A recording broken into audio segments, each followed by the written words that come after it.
사람데오 청년 예배에 나오신 여러분들을 예수님의 이름으로 환영하고 축복합니다. 우리 오랜만에 주변에 계신 분들과 이렇게 인사하길 원합니다. 환영합니다. 축복합니다.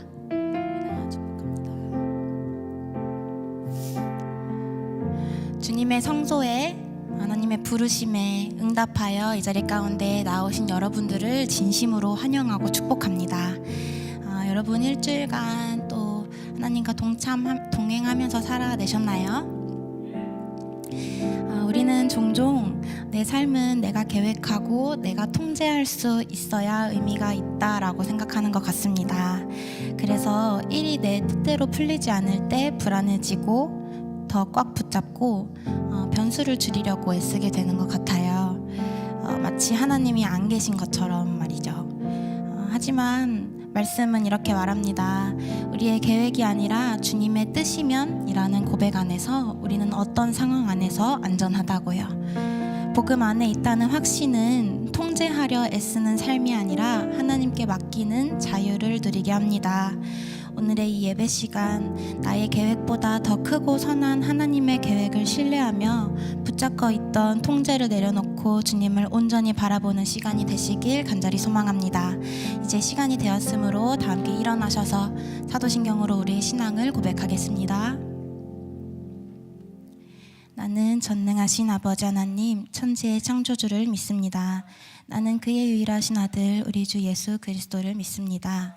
그는 성령으로 잉태되어 동정녀 마리아에게서 나시고 본디오 빌라도에게 고난을 받아 십자가에 못 박혀 죽으시고 장사된 지 사흘 만에 죽은 자 가운데서 다시 살아나셨으며 하늘에 오르시어 전능하신 아버지 하나님 우편에 앉아 계시다가 거기로부터 살아있는 자와 죽은 자를 심판하러 오십니다. 나는 성령을 믿으며 거룩한 공교회와 성도의 교제와 죄를 용서받는 것과 몸의 부활과 영생을 믿습니다. 아멘.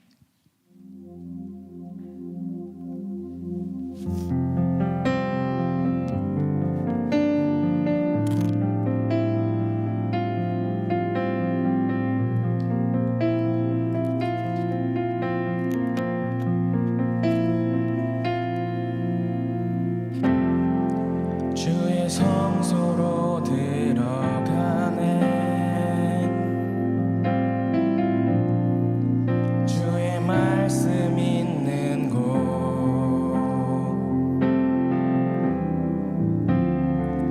죄 씻음과 참 안식을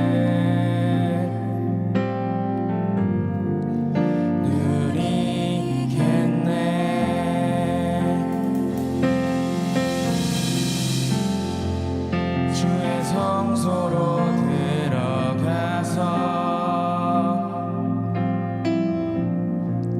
참 평안 얻겠네.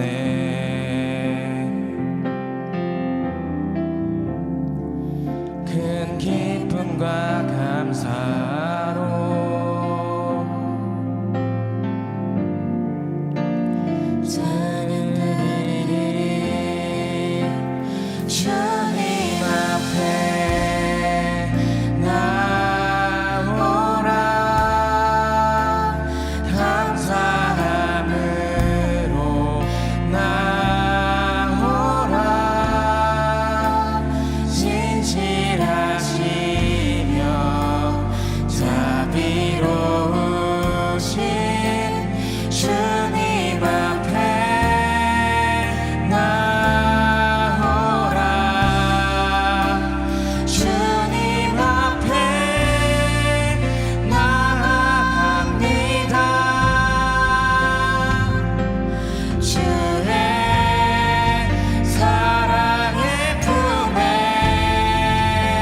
죄 씻음과 참 안식을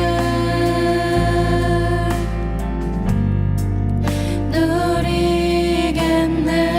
주의 성소로 들어가서 주의 성소로 들어가서 참 평안 얻겠네.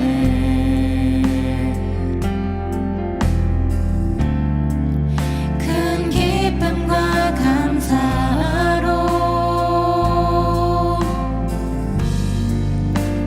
찬양 드리리. 주님 앞에 나오라. 감사함으로 나오라. 신실하시며 자비로우신 주님 앞에 나오라. 주님 앞에 나오라. 감사함으로 나오라. 신실하시며 자비로우신 주님 앞에 나오라. 주님 앞에 나갑니다. 주의 사랑의 품에 크고 놀라운 사랑 날 온전케 하시네. 주님 앞에 나갑니다. 주의 사랑의 품에 크고 놀라운 사랑 날 온전케 하시네.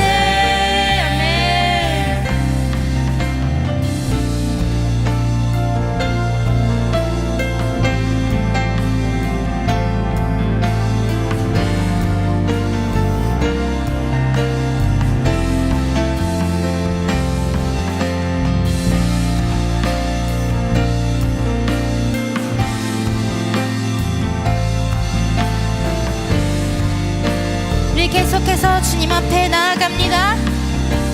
주님 앞에 나갑니다. 주의 사랑의 품에 크고 놀라운 사랑 날 온전케 하시네. 주님 앞에 나갑니다. 주의 사랑의 품에 크고 놀라운 사랑 날 온전케 하시네.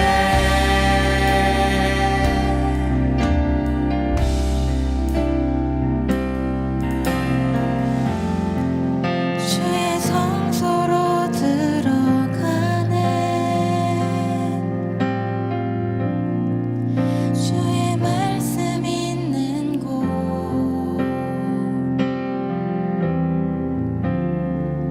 죄 씻음과 참 안식을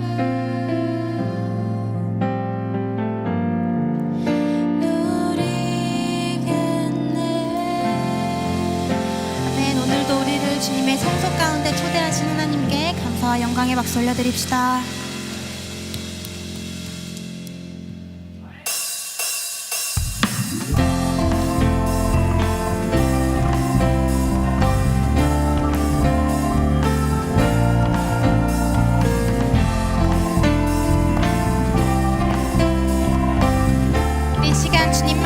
부르며 찬양합시다. 나는 주만 높이리 결코 내맘 변치 않네. 세상 모든 권세 모든 영광 십자가 앞에 다 버리고 나의 충성과 내 헌신 내 모든 소망 오직 예수. 나무에 달려 죽으신 그분께 오직 우리 주께 내 믿음 소망 찬양 받기 합당한 분 또 오직 만왕의 왕께 엎드려 경배하며 오직 우리 주께 오직 우리 주께 내 믿음 소망 찬양 받기 합당한 분 또 오직 만왕의 왕께 엎드려 경배하며 모두 드리리. 나를 지으시고 아버지 되시며 나를 구원하사 하늘의 상 주신 오직 우리 주님께 나 찬양하리.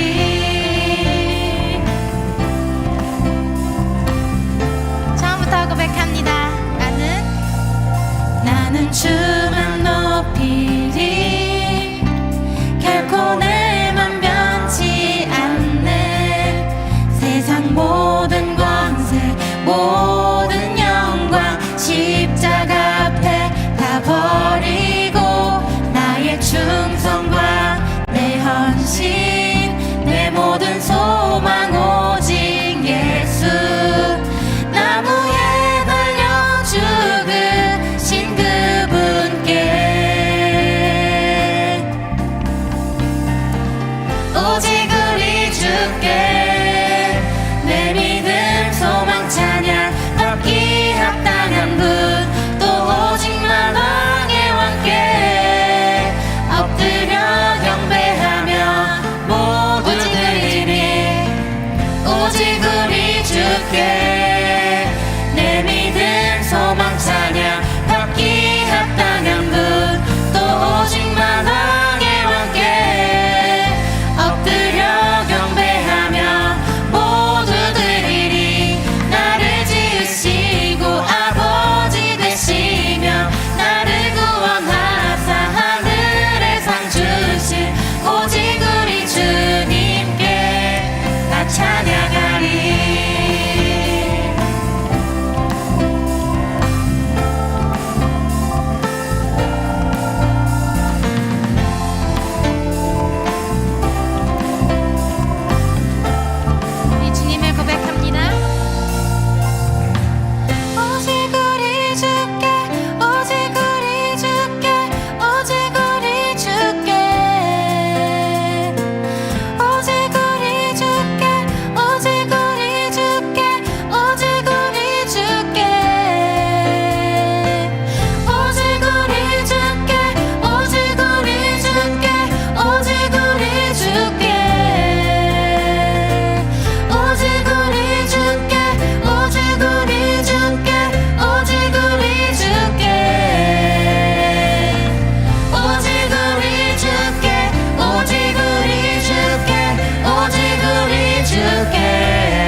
변화시켜 성령이 나를 변화시켜 모든 두려움 사라질 때 주의 일을 보겠네. 황폐한 땅 한가운데서 주님 마음 알게 되리. 주님을 볼 때 모든 시선을 주님께 드리고 살아계신 하나님을 느낄 때 내 삶은 주의 역사가 되고 하나님이 일하기 시작한 모든 시선을 주님께 드리고 전능하신 하나님을 느낄 때 세상은 주의 나라가 되고 하나님이 일하기 시작하네.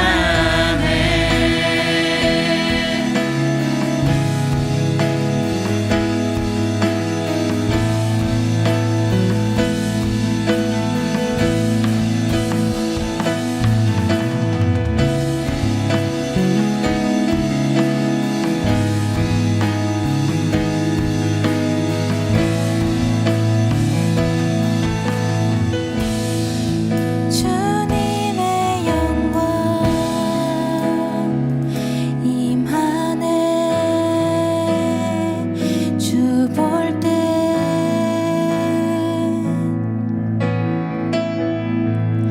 주님의 영광 임하네. 주 볼 때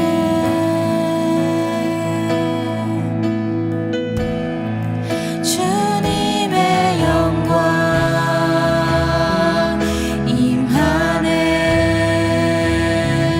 주 볼 때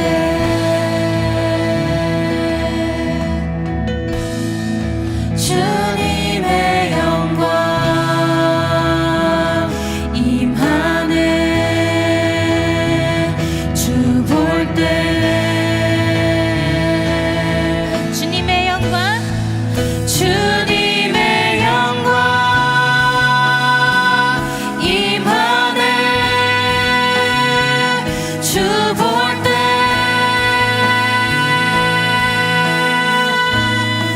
주님의 영광 임하네. 주 볼 때 다시 한번 주님의 영광 임하네. 주님의 영광 임하네. 주 볼 때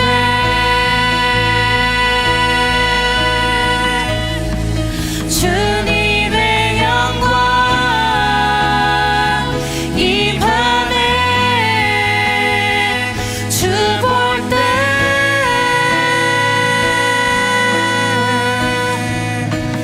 모든 시선을 주님께 드리고 살아계신 하나님을 느낄 때 내 삶은 주의 역사가 되고 하나님이 일하기 시작한 모든 시선을 주님께 드리고 살아계신 하나님을 느낄 때 내 삶은 주의 역사가 되고 하나님이 일하기 시작한 모든 시선을 주님께 드리고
하루도 주님 앞에 나와 예배할 수 있도록 해주셔서 감사합니다. 우리가 하나님의 자녀로 살아가며 때론 불 가운데 놓이는 순간도 있고 이해할 수 없는 상황 속에 있을 때도 있음을 고백합니다. 그럼에도 불구하고 언제나 가장 크신 하나님의 손이 우리를 붙들고 계심을 잊지 않게 하여 주세요.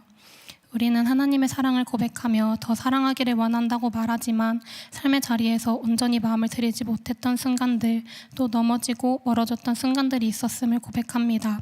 그러나 후회하면서 머무는 것이 아니라 이미도 우리를 보혈의 피로 씻기시고 다시 일으키신 예수 그리스도를 기억하며 회개함으로 나아가는 우리 코람데오가 되게 하여 주세요.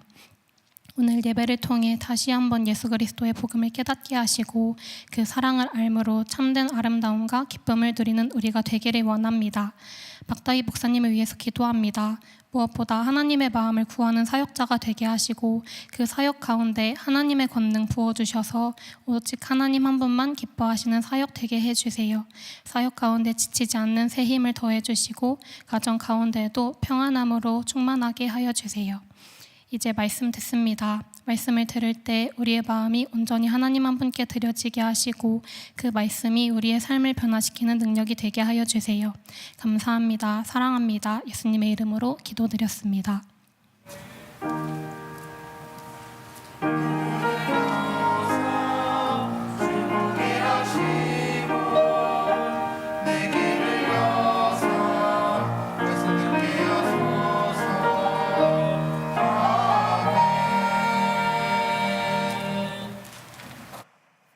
오늘 하나님께서 우리에게 주신 말씀은 야고보서 4장 13절에서 17절 말씀입니다.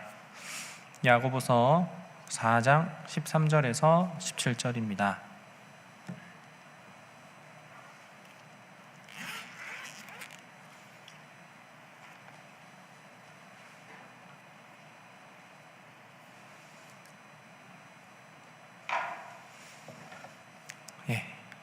제가 여러분들을 위해서 하나님의 말씀을 받들어 읽을 때 주님의 말씀을 경청하시기 바랍니다. 들으라, 너희 중에 말하기를 오늘이나 내일이나 우리가 어떤 도시에 가서 거기서 1년을 머물며 장사하여 이익을 보리라 하는 자들아, 내일 일을 너희가 알지 못하는도다. 너희 생명이 무엇이냐? 너희는 잠깐 보이다가 없어지는 안개니라. 너희가 도리어 말하기를 주의 뜻이면 우리가 살기도 하고 이것이나 저것을 하리라 할 것이거늘 이제도 너희가 허탄한 자랑을 하니 그러한 자랑은 다 악한 것이라. 그러므로 사람이 선을 행할 줄 알고도 행하지 아니하면 죄니라. 아멘.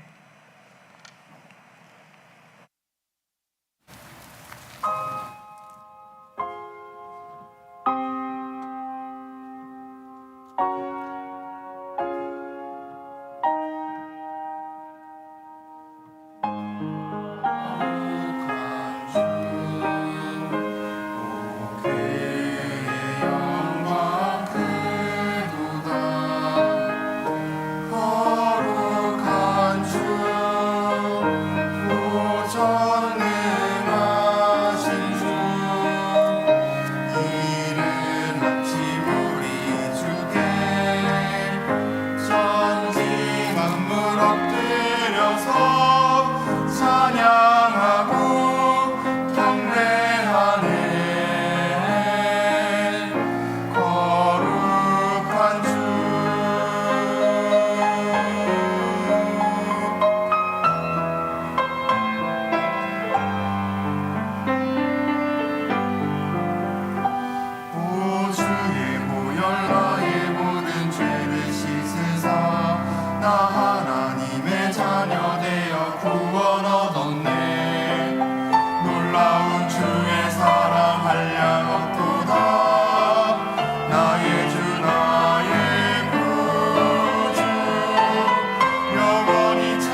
큰 박수로 격려하며 또 하나님께 감사의 박수 드리겠습니다.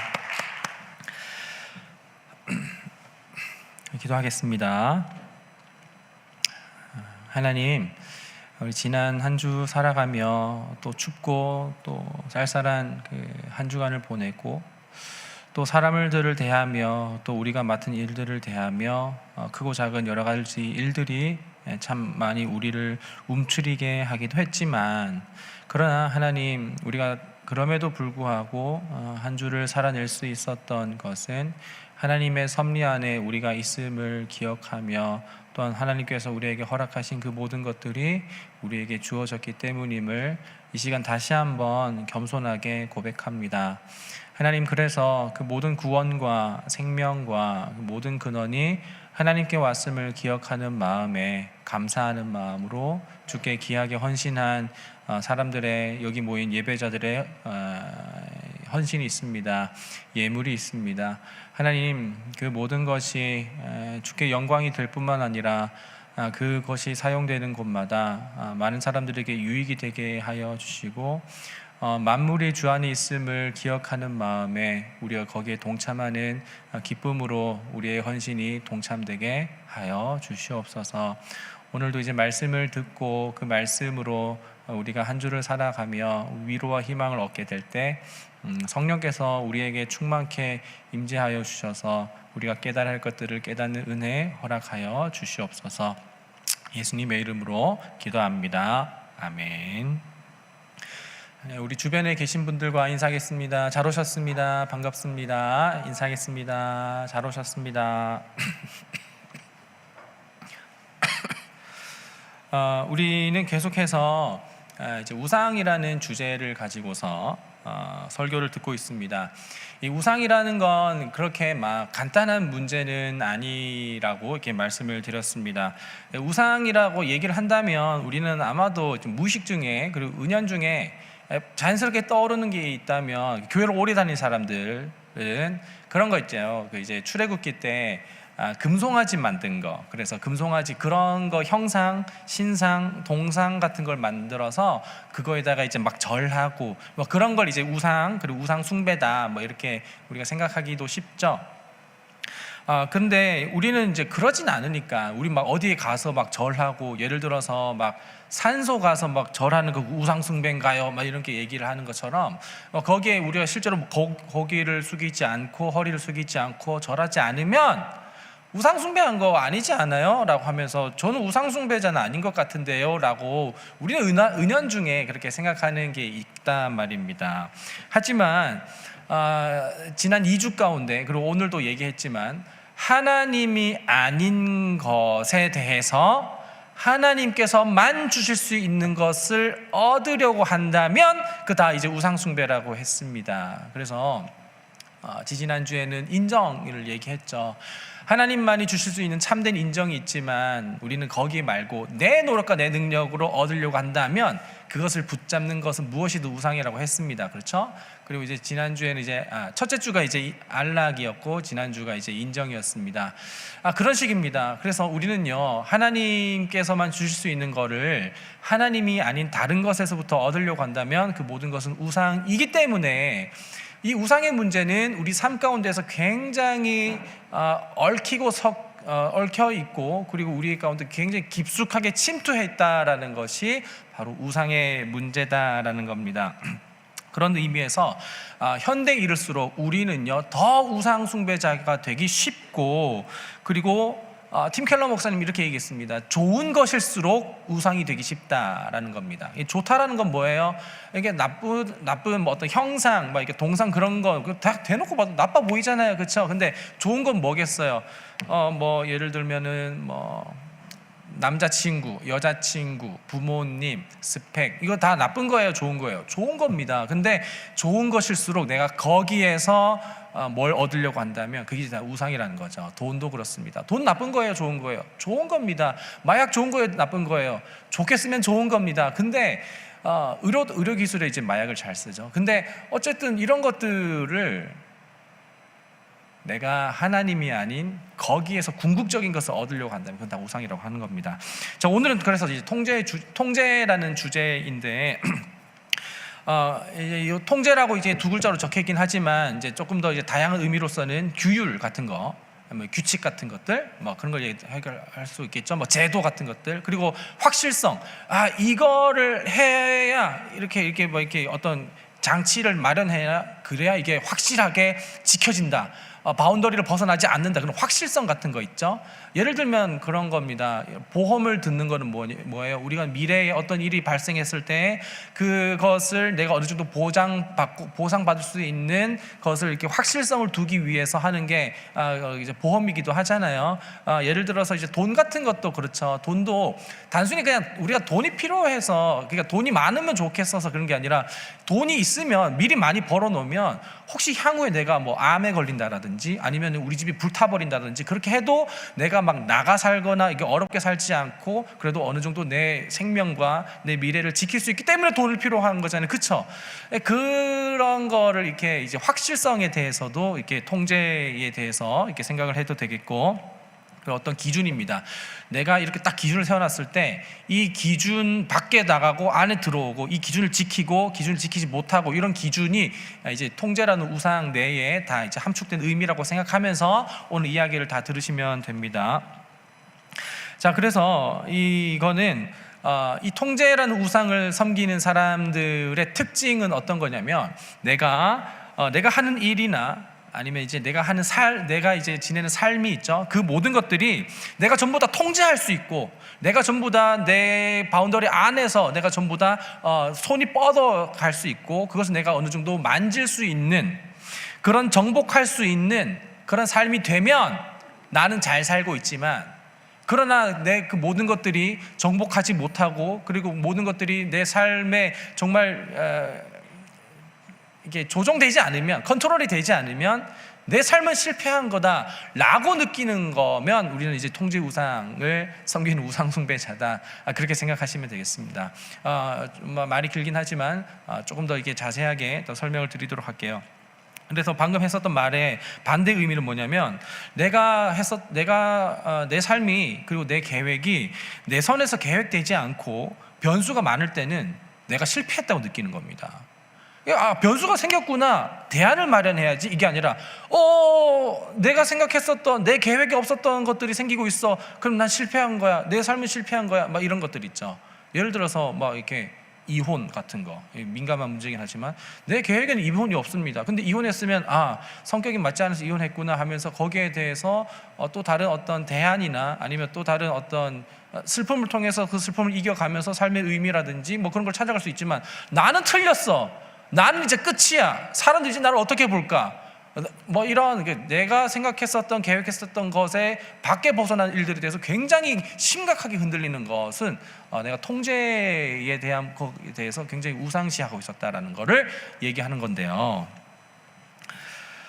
자, 그러면은 이제 여러분들 이 정도까지만 들어도 그러면 계획을 세우고 이게 뭔가 그 통제를 한다는 게 그럼 나쁜 건가라고 이렇게 여러분들이 생각할 수가 있을 겁니다. 근데 다소 충격적이긴 하지만 야고보는요, 어떤 면에서는 맞다, 그 죄다라고 얘기를 하고, 또 이제 오늘 본문에서 나오지는 않지만 또 어떤 면에서 우리는 계획을 해야 됩니다. 그러면은 계획을 하거나 계획을 하지 않거나 이게 틀렸거나 나쁘다라는 것을 성경에서 이야기하는 것은 아니에요. 물론 우리가 이제 제도를 마련하고 규칙을 세우고 어떤 확실한 것을 위해서 우리가 지금을 준비하는 것, 그리고 통제 범위를 우리가 확실하게 하려고 하는 것은 우리에게 필요하긴 하지만 그게 어떨 땐 우리에게 심각한 죄가 될 수 있다는 것을 오늘 본문을 통해서 이야기를 할 건데요. 그래서 오늘 본문을 통해서 세 가지를 차례차례 말씀을 드리도록 하겠습니다. 첫 번째로는 우리는 왜 통제하려고 할까? 우리는 왜 통제하는 삶을 추구하려고 할까에 대해서 먼저 이야기를 하겠고, 두 번째로는 그러면 이제 통제하는 삶을 살아갔을 때 그 통제를 통해서 나타나는 결과가 우리 정도 있을 거 아닙니까? 그래서 결과에 대해서 먼저 좀 생각을 해보겠고, 그리고 마지막으로는 그러면 이 통제라는 우상을 어떻게 파괴할 수 있을까에 대해서 차례차례 세 가지 보도록 하겠습니다. 첫 번째로는 우리는 왜 통제하려고 하는지를 보도록 하겠습니다. 자, 보세요. 자, 여기 보세요. 자, 오늘 본문 13절, 애기들 보지 말고 13절을 볼까요? 성경 봅시다. 13절 우리 함께 한 목소리를 읽겠습니다. 시작. 들으라, 너희 중에 말하기를 오늘이나 내일이나 우리가 어떤 도시에 가서 거기서 1년을 머물며 장사하여 이익을 보리라 하는 자들아. 네, 방금 저도 여러분들 통제하려고 그랬었죠. 애기들 보지 말고 절 보세요. 뭐 그렇게. 자, 근데 자, 오늘 본문에서 보면 이렇게 좀 이렇게 제가 강조하고 싶은 것이, 우리가 강조해서 볼 것이 이제 네 군데가 있는데 뭐냐면, 성경 한번 보세요. 가서, 그러니까 어떤 도시에 가서라는 게 가다라는 것과, 그리고 1년을 머물며라고 했을 때 이 머물다는 것과, 그리고 그 장사하여라고 했을 때 이 장사하다라는 것과, 마지막으로 이익을 보리라 했을 때 이익을 본다라는 것. 메이크 머니라고 이렇게 번역이 되긴 했는데, 이제 이익을 이제 만드는 것에 대해서 요 네 가지 동사를 우리나라 시제는 없지만 이제 이 언어로 쓰인 이제 헬라어 시제로는 뭐라고 되어 있냐면 직설법 미래동사라고 쓰여 있습니다. 근데 이 직설법 미래동사로 이걸 쓴 거는 뭐냐면, 어떨 때 쓰냐면 어떤 계획한 것에 대해서라든지 아니면은 어떤 그 계획에 대해서 성공이라는 확신, 계획에 대한 확신, 그 어떤 강력한 확신이 있을 때에 그때 이제 이 직설법 미래동사를 시제를 이제 쓴다고 해요. 그러니까 내가 이제 1년 이게 어떤 도시에 가는 거랑 그리고 1년을 머물고 장사해서 이익을 보는 거에 대해서 이거 진짜 확실하다.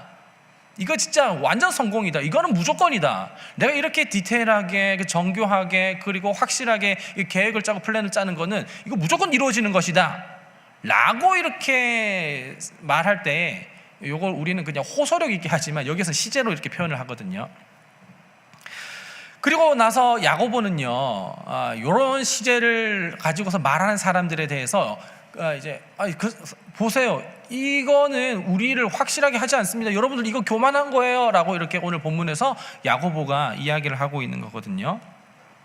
야고보는요, 이런 믿음과 확신이 잘못됐다고 말한 이유가 뭐냐면, 여기에는 이제 문장을 이제 원어로 보게 되면 굉장히 자기 주관적인 그런 이제 언어로 이렇게 쓰여 있거든요. 그래서 이 모든 것들을 플랜을 이렇게 구성하고 짜는 거에 대해서는 전적인 자기 플랜이었고요, 자기 중심적이었고요. 그 말은 무엇이냐면 철저하게 하나님을 배제한 플랜입니다.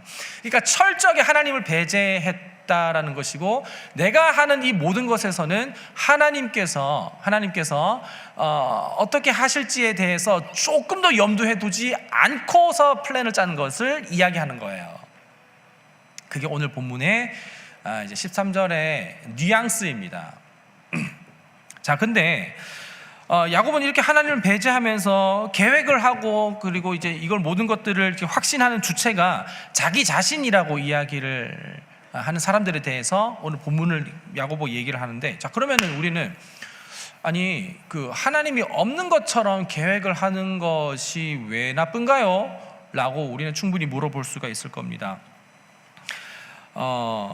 여기에 대해서 왜 나쁜지에 대해서 하나씩 차근차근 풀어가려고 하는데, 우리는 이제 뭔가를 이제 구체적으로 풀어가고 이렇게 계획을 세워가고 할 때 그 모든 것들을 하는 것 자체를 나쁘다고 얘기하진 않겠습니다. 근데 그 모든 것들을 왜 디테일하게 정교하게, 그리고 이제 누구는 이제 뭐 여행 계획을 할 때 막 초단위로, 초단위까지는 아니죠, 약간 분단위로 이렇게 하려고 할까요?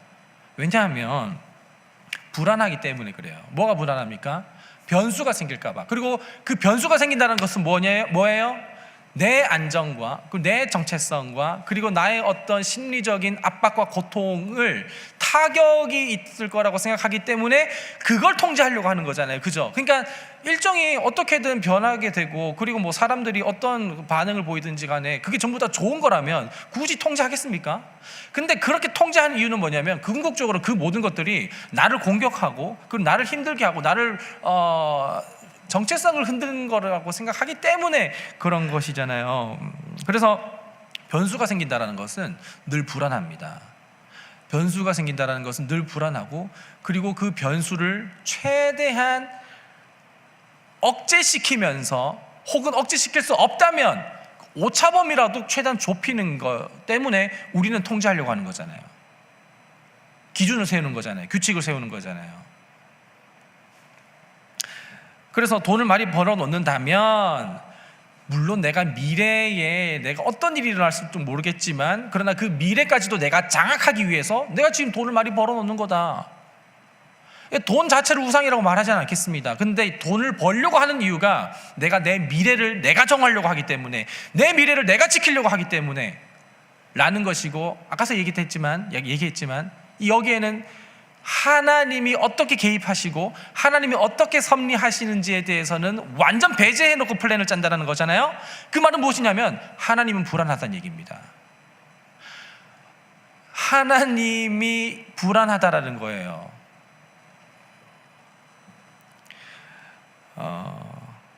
불확실한 미래에 대해서 오차 범위를 최대한 줄이는 것이 우리를 안전하게 지킨다고 얘기를 하는 것이고, 이거는 결국에는 불안 요소를 제거하는 것이고, 결국에는 내가 하나님의 뜻 안에 있다라는 것이 불신이 되거나 아니면 내가 하나님의 뜻 안에 있다는 것에서 하나님의 뜻이 불안하다는 거나, 그러니까 내가 하나님의 뜻 안에 있다고 느껴지지 않거나 아니면 내가 하나님의 뜻 안에 있는데 그 하나님의 뜻이 너무 내게 불편해 라고 해서, 그래서 내가 하나님이 되려고 하는 것, 그래서 내가 모든 것들을 통제하려고 하는 것을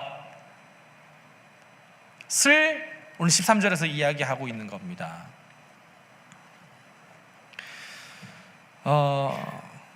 16세기 종교개혁가인 장 깔뱅이 있습니다. 장 깔뱅은요, 이제 영국식으로 말하면 존 칼빈이기도 합니다. 근데 장 깔뱅은요, 이 본문을 주석하면서 어떻게 얘기하냐면, 이 본문 주석할 때 이렇게 이야기합니다. 들어보세요.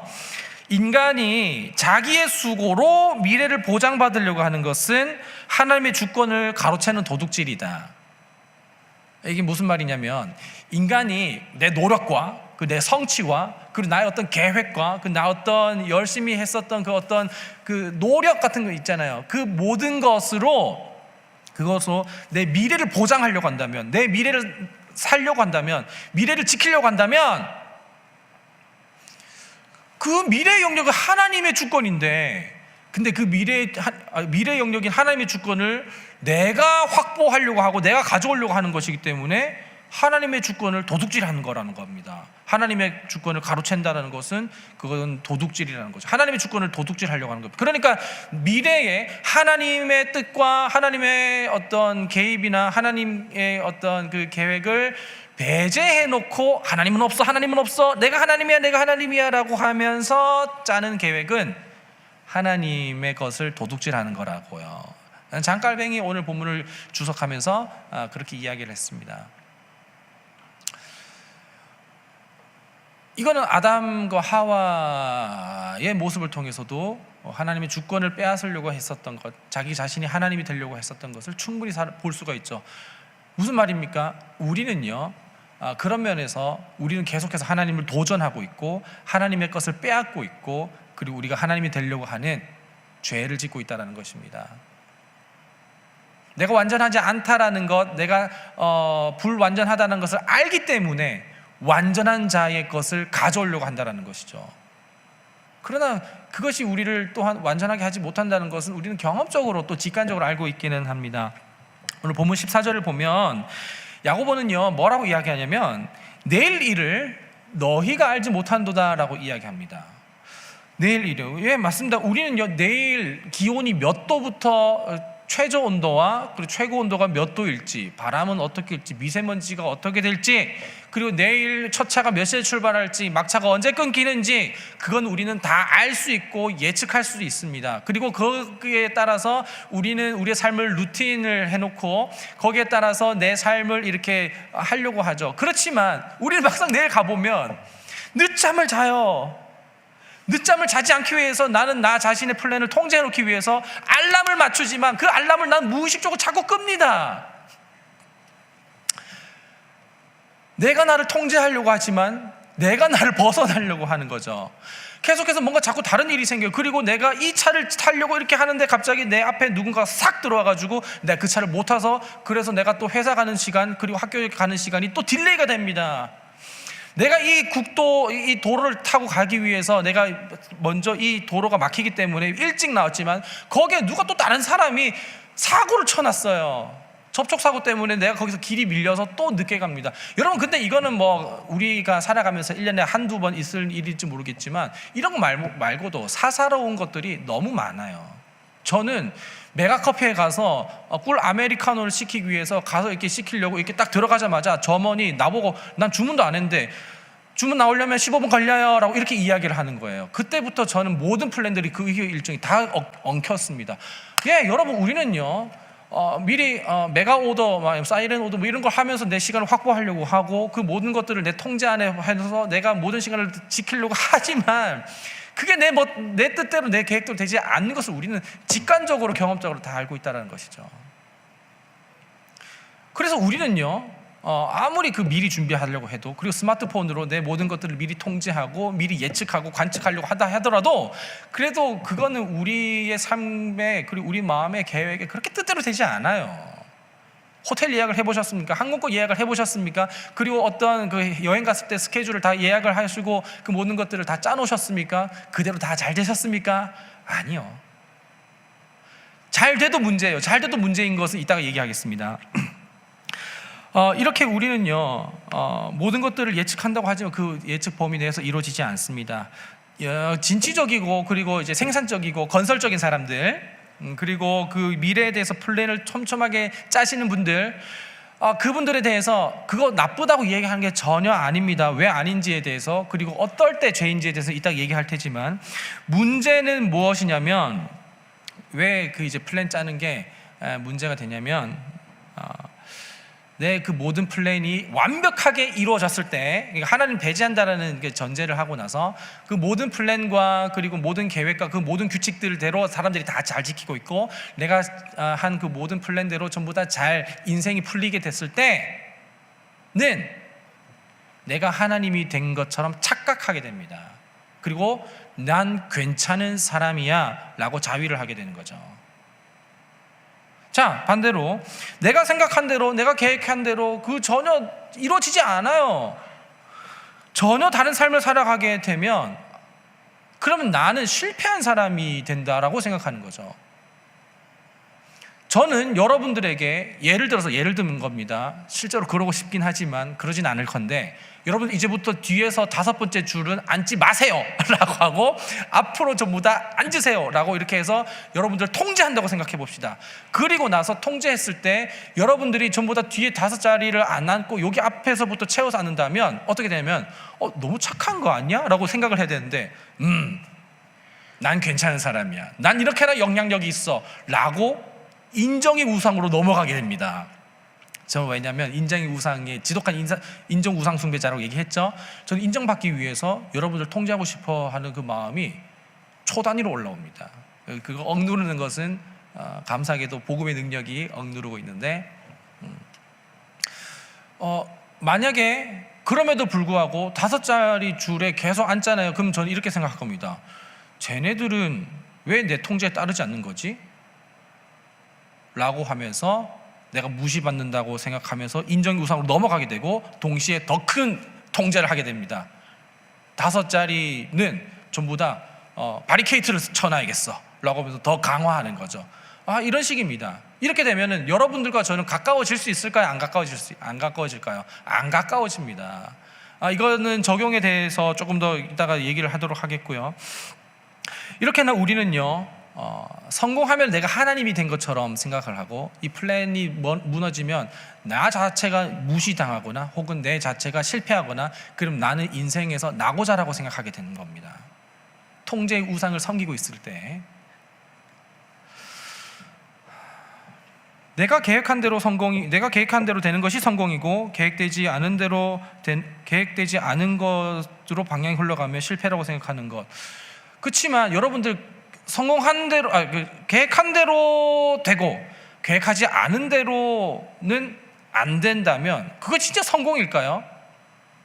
근데 우리는 경험상, 예를 들진 않겠지만 경험상 우리는 알고 있습니다. 계획했다가 오히려 계획대로 안 됐는데 하면서 이게 더 좋은데? 라고 여러분들이 생각한 적이 있을 겁니다. 반대로 내가 계획한 대로 전부 다 모든 것들을 계획한 대로 이렇게 했어요. 그리고 계획대로 다 됐어요. 근데 오히려 그 계획이 그때 가보니까 실패한 것이고 오히려 더 안 좋은 것이었을 때도 우리는 경험해 봤을 겁니다. 아직 경험해 보지 않았다면 앞으로 경험할 겁니다. 그러니까 반드시 내가 계획한 대로 이루어져야만이 100% 나를 유익하게 한다고, 그리고 내가 계획하지 않은 것에 대해서는 이루어지지 않아야만이 100% 나를 유익하게 한다라는 것은 착각이죠. 우리 인생 그렇게 단순하지 않아요. 단순하지 않습니다. 자녀를 계획해서 낳았다가 그 자녀가 나를 얼마나 괴롭히는지에 대해서 고통 가운데 빠지는 부모도 있고, 전혀 계획하지 않았었던 자녀인데 이제 갑자기 생겨가지고, 그래서 근데 그 자녀가 너무 예쁘고 그 자녀가 나에게 효도할 수 있고 그런 경우가 있잖아요. 이런 일반적인 예도 있는데 우리 삶 가운데서는 그런 게 얼마나 많아요. 그러니까 계획이 나쁘고 좋다라기보다는 우리는 그 계획 너머에 더 나쁘고 더 좋은 것이 있다는 것을 늘 생각해야 됩니다. 우리가 세운 완벽한 계획과 규칙들이 때때로는 이걸 나를 지킬 거야 하면서 세운 게 오히려 나를 이게 올무가 되어서 나를 잡게 하고 나를 무너지게 하는 경우도 얼마나 많아요. 상대방을 괴롭히려고, 상대방을 통제하려고 했었던 그 모든 것들, 그리고 나를 더 나답게 하려고 했었던 그 모든 루틴들이 오히려 나를 더 성장하지 못하게 하고, 그런 것도 얼마나 많아요. 그렇죠?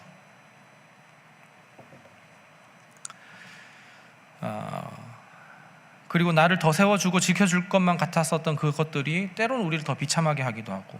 그래서 이 인간은 변수를 통제할 능력이 없는 거예요. 내가 생각한 규칙보다 계획한 통제, 규칙과 그리고 그 어떤 범위들이 내가 생각했었던 거 안에 있을 때 안전함을 느끼지만 결코 그것도 안전하지 않다라는 것. 미국의 위대한 신학자인 조나단 에드워즈라는 목사님이 있습니다. 굉장한 엄청난 이제 진짜 신학자인데, 이분이 이제 이 해당 본문을 설교하면서 요렇게 비유로 한 이야기가 있는데, 우리는 내일 알 수 없다. 내일은 무슨 1초 후도 알 수 없다. 그리고 그 1초 후에 대한 소유권도 없다. 하나님이 그 시간을 우리에게 임대해 주지 않으시면 우리는 존재할 수도 없다. 그러므로 미래를 담보로 현재를 자랑하는 것은 임차인이 집주인 행사를 하는 것과 같다. 이게 진짜 우리 게 아닌데 마치 우리 것처럼 행세를 하는 것은 미련한 거라는 거죠. 전세로 들어가고 월세로 들어가서 강남에, 아니면은 뭐 이제 강북의 어떤 이제 황금 땅에 들어갔을 때 전세로 들어가고 월세로 들어갔지만 이게 내 집이야라고 하지만 집주인이 나가세요 하면 나가야 되는 것처럼, 그렇게는 미련한 게 어디 있어요? 그걸 보고 야고보는요 안개 같다고 이야기하는 겁니다. 두 번째로 넘어가겠습니다. 그러면 통제는 어떤 결과를 가져올까요? 이 통제 우상 안에 있을 때 어떤 결과를 갖고 오게 되느냐? 14절 우리 함께 큰 소리로 읽어볼까요? 시작. 내일 일을 너희가 알지 못하는도다. 너희 생명이 무엇이냐? 너희는 잠깐 보이다가 없어지는 안개니라. 야고보는 우리의 생명은 잠깐 보이다가 없어지는 안개라고, 그러니까 방금 조나단 에드워즈가 얘기했었던 그런 미련한 것이라는 걸 얘기를 하는 거죠. 그러니까 영원하지 않습니다. 그러니까 잠깐 있다가 없어지는 것인 거죠. 거품 같은 거죠. 그래서 아까 말했다시피 우리가 통제라는 우상은 확실성을 확보하려는 거잖아요. 내가 어떤 변수들을 통제하려고 하는 것. 그리고 궁극적으로는 그 확실성을 위한 것이라는 것은 이제 불안을 없애려고 하는 것이고, 그리고 불안을 제거하려고 한다는 것은 다시 말하면은 그 모든 것이 주관하시는 하나님이 못 믿겠다라는 건지 아니면 하나님을 불안해한다라는 건지, 그러니까 다시 말해서 하나님 불신한다는 거예요. 그러니까 불안하다라는 것은 하나님 불신한다라는 것입니다. 그래서 비록 안개 같은 내 계획이긴 하지만 최대한 디테일하게 정교하게 그 모든 플랜을 짜도 되지만, 그럼에도 불구하고 그 모든 계획이 무너져도 변수가 생겨도 나는 안전하다라는 것을 알아야 되죠. 그거는 뭐냐면 모든 것이 하나님 주권 안에 있다라는 것을 기억해야 된다는 겁니다. MBTI 성격 유형 중에 이게 J 유형인 사람들이 있죠. 저는 ISTJ인데 네. 제 유형인 사람들은 이게 통제 우상을 지독하게나 섬기는 사람이겠군이라고 생각할지 모르겠지만, 네, 맞습니다. 저는 통제 우상과 인정의 우상을 아주 신실하게 숭배하는 숭배자입니다. 자, 근데 제이는 어떤 식으로 하냐면 이 통제를 통해서 이 불안을 전부 다 눌러버리는 거예요. 통제 그 모든 규칙과 그리고 어떤 확실성을 통해서 전부 다 어떤 불안 요소, 그 변수들을 최대한 넉 누르는 겁니다. 그리고 내가 컨트롤할 수 있는 범위를 최대한으로 해서 그 불안 요소를 잠재우는 거죠. 이게 J의 유형입니다. 그러면 이제 P는 나는 그래도 그런 통제 우상에서는 굉장히 자유하겠구나라고 이렇게 생각할지 모르겠지만 P 유형은요, 통제 우상에서 자유하지는 않습니다. 역시나 유동성을 통해서 불안을 피하려고 하는 거죠. 아까 얘기했잖아요. 불안을 억누르려고 하는 것은 결국에는 그 모든 주권이 하나님께 있다라는 하나님 불신하는 거라고. 그러니까 결국에는 나를 통제하는 것을 불안해하고 불편해하고, 그리고 유동성을 추구하는 것은 역시나 불안을 피하려고 하는 거잖아요. 궁극적으로는. 그렇죠. 좀 P가 아니라서 잘 모르긴 하겠지만. 무슨 말이냐면 내가 통제받지 않고 규칙이나 규율에 대해서 자유해야 된다라고 규칙을 세우는 겁니다. 무슨 말인지 알겠습니까? P, 나는 통제받지 않아야 돼. 나는 계획을 세우는 게 싫어. 그리고 나는 어떤 기준이 있는 것이 싫다고 기준을 세우는 거라고요. 그리고 이것이 나에게 침해됐을 때 P들은요, 불편해하고 불안해합니다. 나는 이런 틀이 싫다고 라고 자기 틀을 만들어 버리는 거죠. 반박하실 수 있으세요? 아니 말씀하자는 건 아닌데, 어쨌든 우리는 무슨 말이냐면 J의 구원은 어떻게 나타나냐면 나는 성실하게 계획을 수행함으로써 나를 증명하겠다, 나를 지키겠다라고 하는 것이고, P는요, 나는 나에게 아무것도 얽매이지 않음으로써 나를 보호하겠다라고 이렇게 얘기하는 겁니다. 둘 다 하나님이 내 인생을 마음대로 이끄지 못하도록 하는 거죠. 나를 통제하지 마세요. 그리고 나는 이렇게나 계획적입니다. 이 두 가지를 통해서 각자 방법으로 구원에 도달하려고 하는 것입니다. 그런 점에서 이 모든 것들은요, 실천적 무신론이라고 이야기를 합니다. 팀 켈러 목사님이 얘기한 건데, 실천적 무신론이라고요. 우리는 계획을 디테일하게 세우는 게, 하나님 배제하고 디테일하게 계획을 세우는 것, 그 규칙을 세우는 것, 기준을 세우는 것, 그거는 실천적인 무신론이고요. 하나님이 없다고 생각하는 것이기 때문에. 그리고 하나님이 나를 통제하는 것이 불편하기 때문에, 그래서 나는 통제받지 않아야 되고 난 기준대로 살지 않고 나는 옳고 그름이 아니라 좋고 나쁨으로 살겠다라고 하는 것도 실천적인 무신론이라는 겁니다. J랑 P가 나쁘다고 얘기하는 게 아니에요. 그러니까 그래서 결국에는 J랑 P 둘 다 그 근원은요, 전부 다 내가 주권자여야 한다라는 것이고, J는 계획이 없어서 불편하고 불안하고, P는 계획이 있어서 불편하고 불안합니다. 둘 다 불편하고 불안하다는 뜻은 두 유형 전부 다 하나님의 선하시고 완전한 통치가 싫다라는 것이고, 내가 선호하는 환경에서 나의 가치를 두고 있다라는 반증이기도 하죠. 그래서 MBTI로 누가 더 우상의 통제의 우상을 더 섬긴다 만다 이런 이야기를 할 수는 없습니다. 우린 모두 다 통제의 우상을 섬기고 있다는 것입니다. 16절을 보면 이제 야고보는 이렇게 이야기를 하죠. 너희가 허탄한 것을 자랑하니 그러한 자랑은 전부 다 악한 것이다. 악한 것이래요. 죄래요. 무슨 말입니까? 그러니까 하나님을 배제한다는 것은 죄라는 것입니다. 그러니까 죄라는 것은 단순히 악행이나 부도덕, 비윤리를 이야기하는 것이 아니라 하나님께서 목적하신 것을 벗어나는 것을 전부 다 죄라고 이렇게 이야기합니다. 히브리어 원어로는 관역에서 빗나가다라고 했을 때 빗나간 걸 가지고서 죄라고 이야기를 하는 거거든요. 그러니까 칼로 만약에 제가 음식을 써는 게 아니라 사람을 이건 당연히 죄고, 칼로 음식을 하는 게 아니라 칼로 악기를 친다면 그거 죄라는 거죠. 왜냐하면 그 목적대로 쓰지 않기 때문에. 그리고 우리도 마찬가지입니다. 우리도 하나님께서 지으신 그 뜻 안에 있지 않고 그 뜻 밖에 있으면 아무리 착한 일을 해도 그것은 죄입니다. 왜냐하면 우린 지음받은 것에 벗어났기 때문에 그런 것이죠. 자, 그렇다면 세 번째입니다. 어떻게 그러면 이 통제의 우상을 파괴할 수 있겠습니까? 15절에 보면 이렇게 이야기합니다. 15절 함께 읽겠습니다. 시작. 너희가 도리어 말하기를 주의 뜻이면 우리가 살기도 하고 이것이나 저것을 하리라 할 것이거늘. 자, 근데 오늘 이 본문 자체도 굉장히 하나하나 단어를 조목조목 따지게 됐을 때 깊은 의미가 있긴 하지만 여기서 우리가 특별히 지금만 볼 것은 주의 뜻입니다. 주의 뜻. 여기서 주의 뜻이라는 단어를 이렇게 봤을 때 이걸 너무 그냥 운명적으로 받아들여서 그냥 다 주님의 뜻이라고 한다며 그러면 전부 다 정해진 거 아닙니까? 그러면 내가 하는 것도 아무런 의미도 없겠네요 라고 이렇게 생각하지는 마세요. 이거는 성경적인 생각이 아닙니다. 또 반대의 진영처럼 내가 하는 것은 전부 다 하나님의 뜻이야 라고 하면서 내가 하나님의 뜻이니까 여러분들 오늘 하나님께서 저에게 말씀하셨습니다. 앞자리부터 앉으세요 라고 이렇게 또 다 끼워 넣어서 이렇게 말하지도 말라는 것입니다.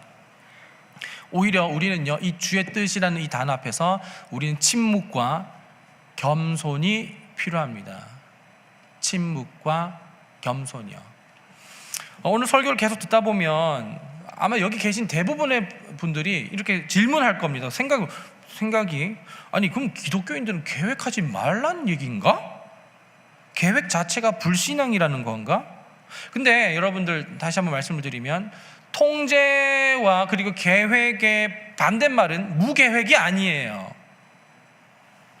그리고 계획하지 말고 그냥 대충 살자 이것도 아니에요. 계획하고 규칙을 세우는 것 자체를 죄라고 말하는 게 아니라 그 계획과 그리고 모든 규칙을 세우는 것의 주체가 나라는 것이 죄라는 거죠. 자기중심적이라는 거예요. 아까도 얘기했지만 13절의 이야기는 온통 자기중심적인 것일 뿐이고 내가 하나님인 것처럼 모든 것을 계획하는 것을 이야기한다고 했었잖아요. 그래서 결국 다시 말하면 계획의 주도권의 이동 얘기하는 겁니다. 이동. 내가 계획을 하지만 그 계획이 이루어지는 것이 내가 흔들리는 것이 아니라 내가 하나님의 주권 안에 있다라는 것을 생각하며 계획을 세우는 것이죠. 계획 자체가 나쁘다는 것을 이야기하는 것이 아닙니다. 내 뜻과 내 계획도 세우지만 내 뜻과 계획이 실패하고 무너져도 하나님의 뜻이 더 안전하다, 나는 더 큰 계획 안에 있기 때문에 난 늘 안전하다라고 생각한다면 나는 내가 세운 계획과 기준이 넘어지고 무너진다고 하더라도 그렇게 불안하지 않을 겁니다. 하이델베르크 교리문답 1문, 계속 1문만 얘기하는데 1문에서는 우리의 위로와 그리고 희망이 어디 있냐고 한다면 내가 내 것이 아니라 하나님의 것이라는 것에 우리의 위로와 희망이 있다고 이야기를 해요.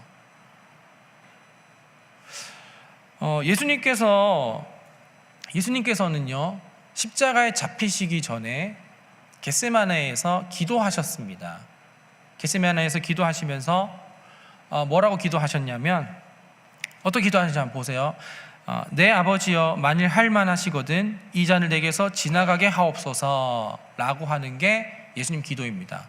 뭐라 그래요? 십자가 내일 이제 심판과 그리고 이제 재판과 그리고 십자가가 있습니다. 근데 기도 제목은 뭐냐면 예수님 하나님 할 수 있거든 이 잔을 내게서 지나가게 해주세요 라고 기도하셨어요. 근데 기도가 여기서 안 끝났어요. 뭐라고 더 기도하냐면 그러나 나의 원대로 마옵시고 아버지의 원대로 하옵소서. 그러니까 내 뜻대로 내 기도 제목대로 이루어지게 해달라는 건 아니고요. 제 기도는 이런 내용이긴 하지만 그러나 성부의 뜻대로 하기를 원합니다. 성부의 뜻이 더 완전하시고 성부의 계획이 더 크시니 그 뜻대로 되기를 원합니다 라고 이렇게 이야기합니다. 예수님 기도는 이렇게 한 번만 한 게 아니라 한 번 더 하셨습니다. 아버지여 내가 만일 마시지 않고는 이 잔이 내게서 지나갈 수 없거든 아버지의 원대로 되기를 원하나이다. 그리고 예수님께서는 이 잔을 지나가게 해달라고 기도를 하셨지만 그 기도의 대전제는 만약에 그래도 한 아버지의 원이시거든 내가 아버지의 원대로 되기를 원합니다라고 자기의 뜻을 순복하고 겸손하게 침묵하셨습니다. 그것이 예수님의 뜻이었습니다. 예수님은 자기의 뜻과 계획대로 규칙대로 내세우지는 않았었습니다. 이게 뭐냐면 예수님 나의 계획과 나의 뜻보다 더 확실한 뜻과 더 확실한 계획에 근거하기 때문에 이런 기도를 할 수 있는 거예요. 엄마 나는 오늘 이걸 먹고 싶어. 그렇지만 엄마가 더 맛있는 걸 해준다면, 더 나를 위해 건강을 해준다면 난 그거 먹을래 라고 얘기하는 거죠. 부장님 제가 이렇게 기획안을 짜봤지만 부장님이 정말 선하시고 정말 탁월한 걸 아시니 부장님께서 검토하시고 부장님 뜻대로 하셔도 돼요 라고 하는 거죠. 교수님 제가 이렇게 논문을 준비를 했는데요, 이 논문이 이렇게 제가 생각하고 제가 정말 열심히 준비한 거지만, 그렇지만 교수님께서 보시기에 논문에서 제가 뭐 좀 보강할 게 있다거나 완전 제가 잘못 짚은 게 있으면 말씀해 주세요 라고 하는 거죠.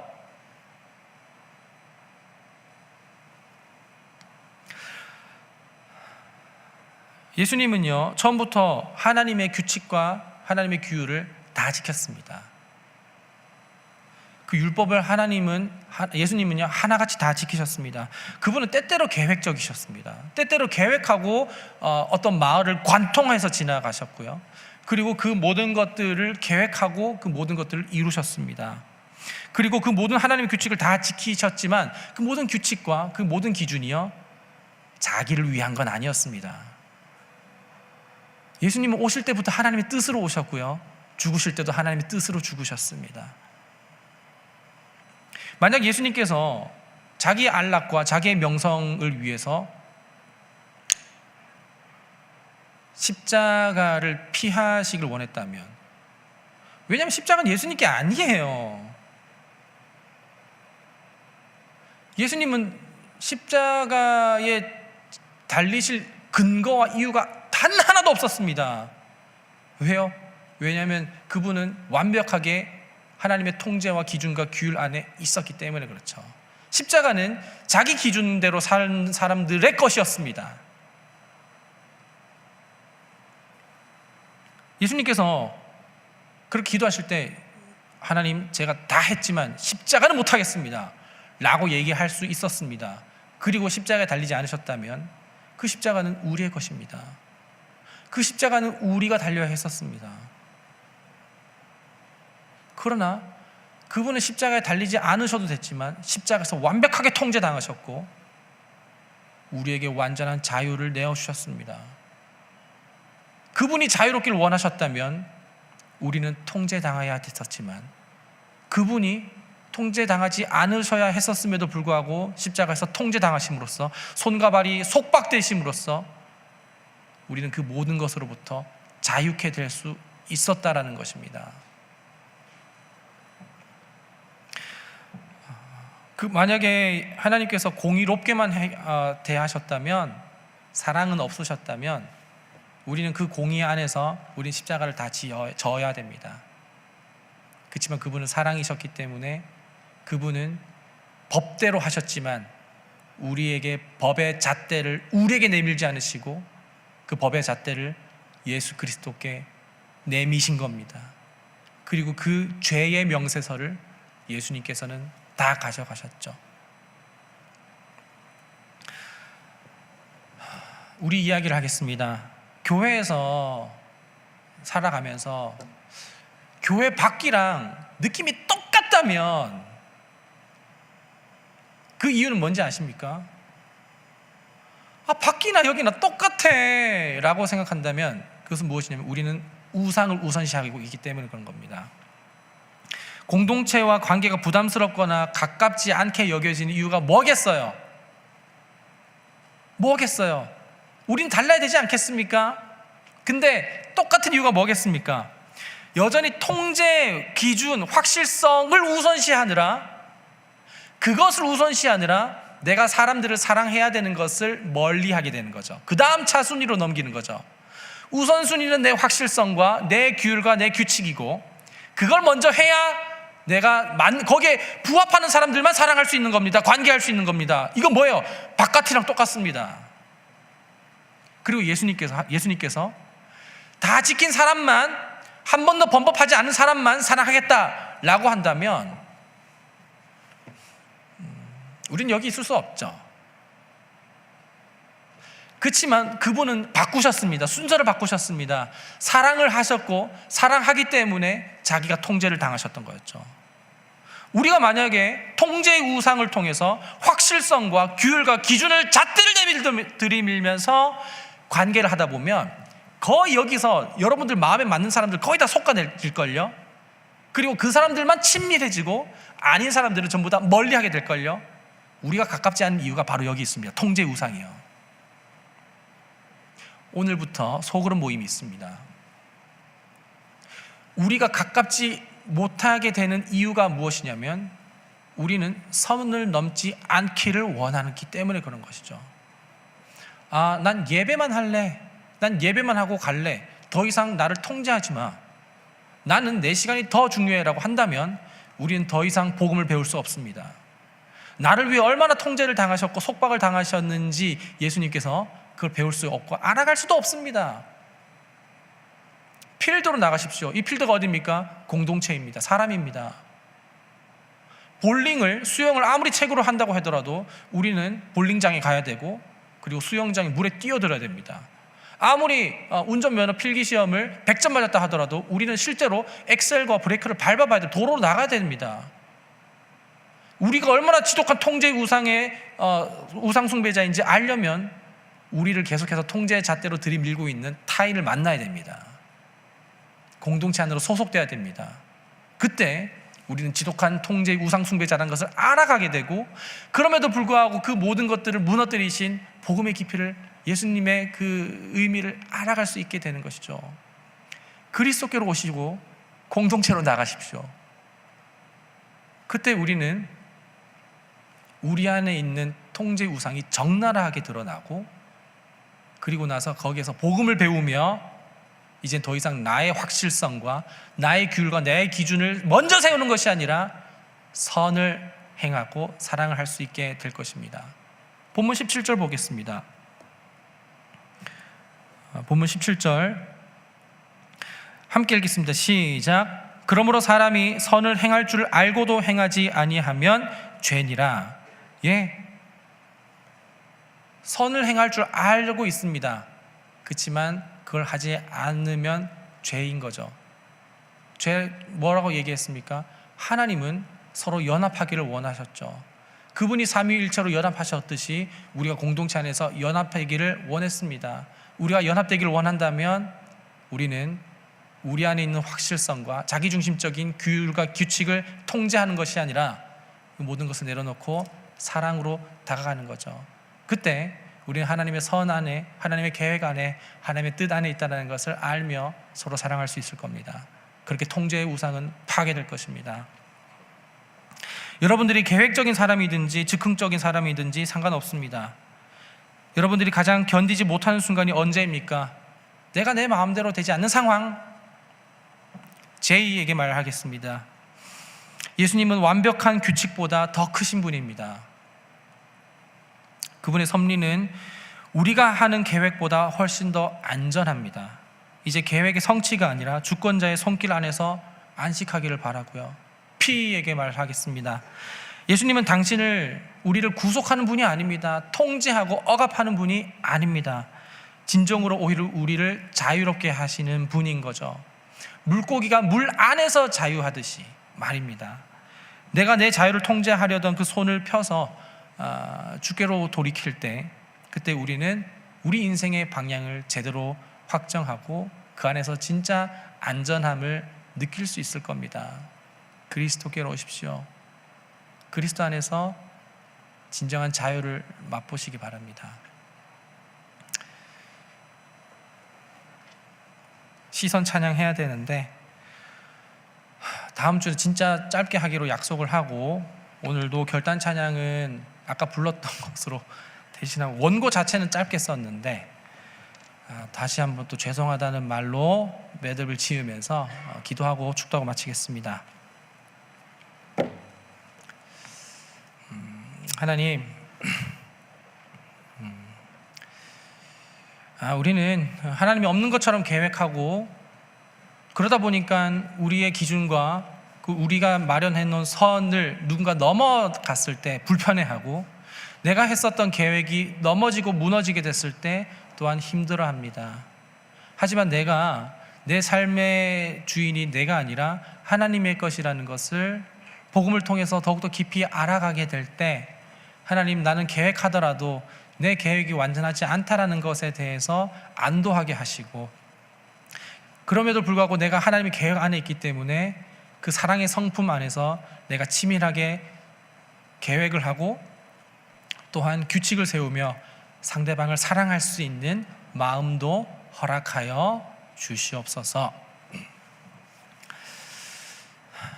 주 예수 그리스도의 은혜와 아버지 하나님의 놀라우신 사랑과 성령님의 교통하심이 주 안에서 자유하길 원하는 여기 모인 모든 예배자들과 예배자들의 삶 가운데 지금부터 영원토록 함께 계시기를 간절히 축원하옵나이다. 아멘.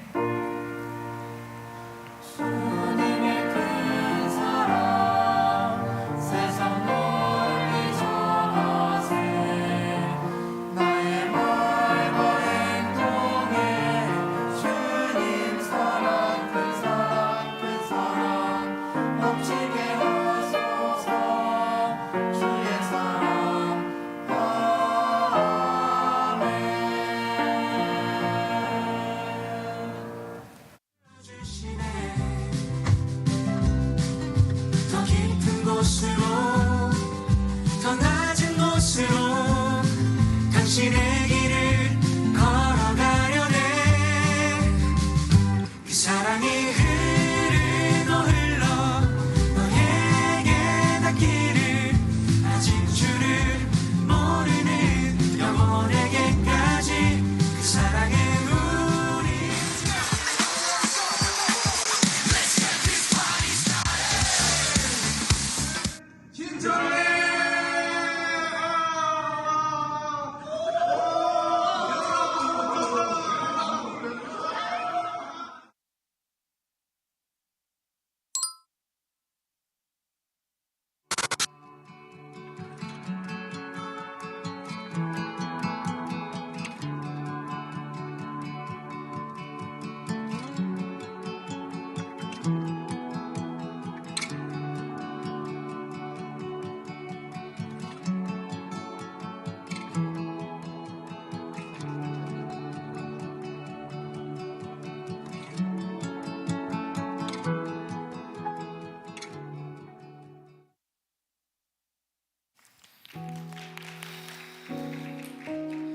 우리 오늘도 이 자리에 나와 함께 예배하신 여러분 환영하고 축복합니다. 청년부에 처음 나오셨거나 청년부 지체들과 더 깊은 교제를 원하시는 분들이 있다면 나가실 때 새가족 리더들과 목사님의 안내를 받으시길 바랍니다. 그럼 코람데오 소식 전해드리겠습니다. 오늘부터 2026년 코람데오 소그룹이 시작됩니다. 주중에 메신저들이 연락을 했을 텐데요. 예배 후에 메신저가 공지한 장소에서 함께 나눔과 교제하시길 바랍니다. 소그룹 편성표는 스페이스에도 올라가 있으니 필요하신 분들은 다시 확인해 보시고, 혹시나 누락이 있거나 다른 문의사항이 있다면 양원체 청년에게 문의해 주세요. 다음입니다. 2026년 코람데오 겨울 수련회가 2월 20일, 21일에 예정되어 있습니다. 많은 분들이 함께 하셔서 수련회를 통해 하나님을 더 사랑하고 그 사랑을 알아가는 자리가 되기를 소망합니다. 코람데오 스페이스에 수련회 신청폼이 올라가 있으니 스페이스를 통해 신청해 주세요. 그리고 다음으로 매주 진행되던 화요기도 모임이 2월 3일과 2월 10일 2주 동안 겨울 수련회 특별 기도회로 진행됩니다. 시간과 장소는 평소와 동일하게 화요일 8시 영유아부실에서 진행되는데요. 수련회를 준비하는 마음으로 함께 기도하고 기대하는 자리가 되기를 소망합니다. 그리고 다음으로 예배팀 팀원을 모집하고 있습니다. 예배팀은 크게 눈에 띄는 자리는 아니지만 예배를 가장 가까이에서 준비하는 사람들입니다. 문의는 오픈 채팅방을 통해서 해주시면 되고, 신청은 김은혜 청년에게 연락 주시면 됩니다. 그리고 여기 광고에는 나오지 않았는데요. 마지막으로 작년 2025년 한 해 동안 진행했던 코람데오 배경화면을 이번 달부터 다시 진행하게 되었습니다. 코람데오 스페이스에 업로드되어 있으니 말씀도 함께 묵상해 보시고 필요하신 분들은 다운받아서 사용하시면 좋을 것 같습니다. 네, 이제 서로를 향해 축복하며 찬양으로 마무리하겠습니다.